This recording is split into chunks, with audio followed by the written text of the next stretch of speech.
بیشینید بریم سراغ خان سوم رستم. بعد خان دوم رستم شبو همونجا اتراق کرد. قبل خواب به رخش گفت بیبی من خواب بودم تو با دیو و شیران مشو جنگجویا، هر جک و جونوری دیدی درگیر نشی باش، سوی من به پوی منو بیدار کن. دادا رستم توصیه ها رو کرد و خوابید. بدبختی هر جایی میخوابه جای جک و جونوری عذاب در میاد. حالا این بار جای شیر و پلنگ هم نخوابید که. اژدها اومد، جهانجویی را خفته دید. اینم مثل اون شیره سوی رخش رخشنده بنهاد روی. رخشم اومد بپره اون فن معروف گاز از باسن و بزنه، یهو یادش اومد رستم گفته درگیر نشو منو بیدار کن. واسه همین اومد بالا سر رستم گفت رستم پاشو اژدها، رستم پاشو اژدها کارت داره رستم. نه خوابه عمیق‌تر از این حرفاست. دید دادا پا نمیشه همین کوفت بر خاک رو این سم، یه سمی کوبید زمین به لرزه در اومد. رستم آروم پاشد نشست گفت ها چی شده؟ رخشی اشاره‌ای کرد سمت اژدها. تا رستم سرشو چرخوندون سمتی شدن اژدهای دوژم ناپدید. ای پدسک.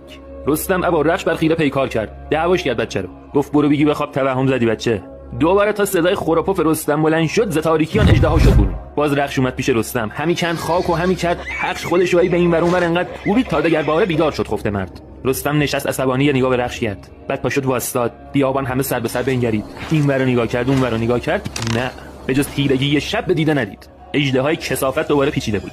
رستم قاطی رفت جلو رخش گفت من شوخی دارم با تو؟ مسخره باباتم؟ ببین یه بار دیگه دیوونه بازی در بیاری، خواب منو خراب بکنی، قید همه چی رو میزنم سرت ببرم به شمشیر تیز. ای بدبخت رخش. رستم واسه بار سوم خوابید، بقرید باز اژدهای دژم.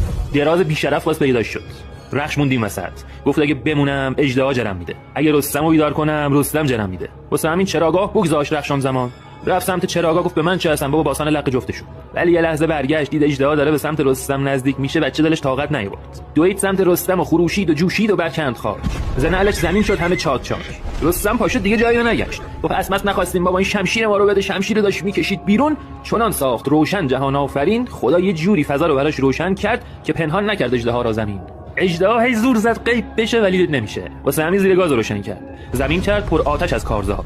رستم گفت مسخره بازی در نیار بابا. بدان اژدها گفت برگوی نام ببینم چی هستی هستن تو. اژدها هم برگشت گفت جمع کن بابا، اومدی تو دشت ما خوابیدی، کپی شناسنامه کارت ملی هم میخواد. خودت چی هستن؟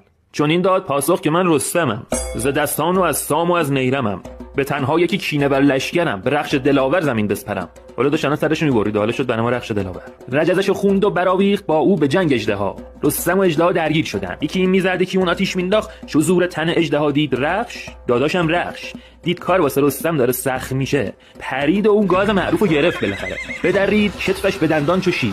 رستم هم سریع فرصت استفاده کرد و بزد تیغ و بنداخت از بر سرش و اژدها مثل شیلنگ افتاده بود بدون سر رو زمین، همینجوری از سرش خون میپاشید بیرون و اینجوری از خان سومم رد شد.